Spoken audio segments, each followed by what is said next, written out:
एक बार कक्षा 10 की हिंदी शिक्षिका अपने छात्र को मुहावरे सिखा रही थी।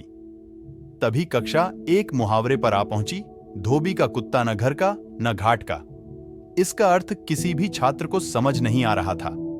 इसीलिए अपने छात्र को और अच्छी तरह से समझाने के लिए शिक्षिका ने अपने छात्र को एक कहानी के रूप में उदाहरण देना उचित समझा। उन्होंने अपने छात्र को कहानी कहना शुरू किया। कई साल पहले सज्जनपुर नामक नगर में राजू नाम का लड़का रहता था। वह एक बहुत ही अच्छा लड़का था। उन्होंने अपने छात्र को कहानी कहना शुरू किया। कई साल पहले सज्जनपुर नामक नगर में राजू नाम का लड़का रहता था। वह एक बहुत ही अच्छा क्रिकेटर था। वह इतना अच्छा खिलाड़ी था कि उसमें भारतीय क्रिकेट टीम में होने की क्षमता थी। वह क्रिकेट तो खेलता, पर उसे दूसरों के कामों में दखल अंदाजी करना बहुत पसंद था।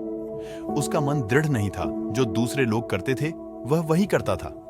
यह देखकर उसकी मां ने उसे समझाने की बहुत कोशिश की कि यह आदत उसे जीवन में कितनी भारी पड़ सकती है, पर वह नहीं समझा।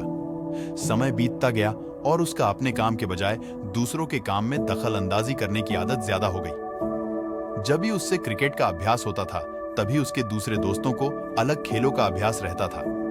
उसका मन चंचल होने के कारण वह क्रिकेट के अभ्यास के लिए नहीं जाता था, बल्कि दूसरे दोस्तों के साथ अन्य अलग-अलग खेल खेलने जाता था। उसकी यह आदत उसका आगे बहुत ही भारी पड़ी। कुछ ही दिनों के बाद नगर में ऐलान किया गया, नगर में सभी खेलों के लिए एक चयन होगा, जिसमें जो भी उसकी ये आदत उसका आगे बहुत ही भारी पड़ी। कुछ ही दिनों के बाद नगर में ऐलान किया गया, नगर में सभी खेलों के लिए एक चयन होगा, जिसमें जो भी चुना जाएगा उसे भारत के राष्ट्रीय दल में खेलने को मिल सकता है।